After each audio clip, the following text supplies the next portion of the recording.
Quelques mois après le début de la crise sanitaire, il nous apparaissait que le secteur résidentiel, soutenu par une croissance démographique constante, pourrait être moins touché à terme que ses homologues de l'immobilier commercial. La demande existante, associée à une offre faible en vente sur plan et à un stock très bas en appartements construits, devait soutenir les fondamentaux du marché résidentiel. Tout d'abord, commençons par quelques statistiques officielles récentes publiées par l'Observatoire de l'habitat. Au Luxembourg, le prix moyen enregistré des appartements en construction a augmenté de 8,5 % au deuxième trimestre 2020 et de 16,7 % par rapport au deuxième trimestre de l'année 2019. Pour les appartements existants, cette augmentation se chiffre à 4 % par rapport au trimestre précédent et à 15,6 % par rapport au premier trimestre 2019. Pour Luxembourgville, la moyenne des prix affichés se situe à ce jour à 12 200 € par mètre carré, tous quartiers confondus. Seuls quelques quartiers offrent encore des prix sous la barre des 10 000 € par mètre carré, ce qui devrait rapidement changer avec la commercialisation imminente de grands projets. Ces données de marché démontrent bien un maintien, voire même une tendance haussière sur les prix. Mais attention, la crise sanitaire est cependant loin d'être finie, il est donc nécessaire de considérer avec prudence les projections à plus long terme. Pour ce qui a trait à l'activité transactionnelle de notre département, au niveau des ventes, le nombre de demandes a fortement diminué au début du confinement. Mais les clients qui se sont présentés connaissaient leur capacité financière et étaient motivés.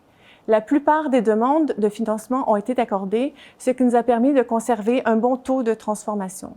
Du côté des acquéreurs occupants, la mise en place de plusieurs mesures fiscales et d'aide à l'emploi par l'État a assuré, encore jusqu'à maintenant du moins, la capacité financière des ménages. Il est à prévoir que les acquéreurs aux revenus supérieurs seront moins fragilisés et qu'ils conserveront une meilleure capacité d'accès au crédit.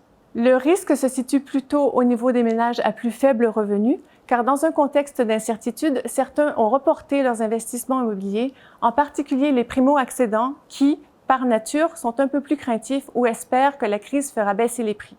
Depuis le début de la crise sanitaire, nous constatons une appétence de plus en plus marquée des grands investisseurs institutionnels pour le secteur résidentiel, notamment pour les ventes en bloc, qui représentent une alternative à l'investissement traditionnel de bureaux.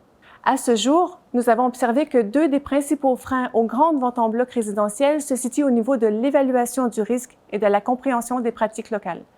Étant donné la nature récente des ventes en bloc, les investisseurs manquent parfois de données.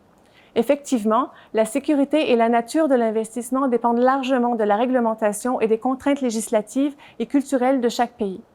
Ces particularités doivent être nécessairement appréhendées par les investisseurs afin de protéger leur investissement et impliquent le besoin d'un conseil local. Cela étant dit, nous constatons que certains acteurs commencent à bien appréhender les particularités du marché luxembourgeois et pourraient franchir le pas rapidement. Pour ce qui est des attentes de rendement des plus gros joueurs, il y a quelques mois, elles étaient encore décalées par rapport à la réalité du marché luxembourgeois, mais ces attentes ont maintenant tendance à s'aligner avec les rendements de bureaux, soit environ 3,5 %, cela pouvant être revu à la hausse ou légèrement à la baisse dépendamment des localisations ou encore si les actifs convoités sont existants et loués ou plutôt vendus en état futur d'achèvement.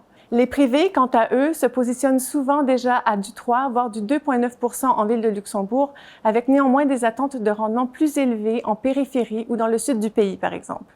Bien que nous nous attendions à ce que les acheteurs et les investisseurs restent prudents dans les mois à venir, à long terme, le marché résidentiel luxembourgeois devrait faire preuve de résilience.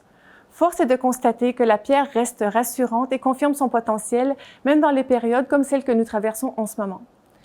Le Luxembourg s'efforce depuis des années de générer une offre suffisante pour rattraper les besoins en logement de sa population, mais le déséquilibre entre l'offre et la demande reste bien réel. La crise que nous traversons pourrait même s'avérer être un accélérateur de tendance, une période charnière nous permettant de revoir la façon dont nous habitons et nous fournissant une opportunité de réévaluer collectivement nos attentes en matière de logement et de mode de vie.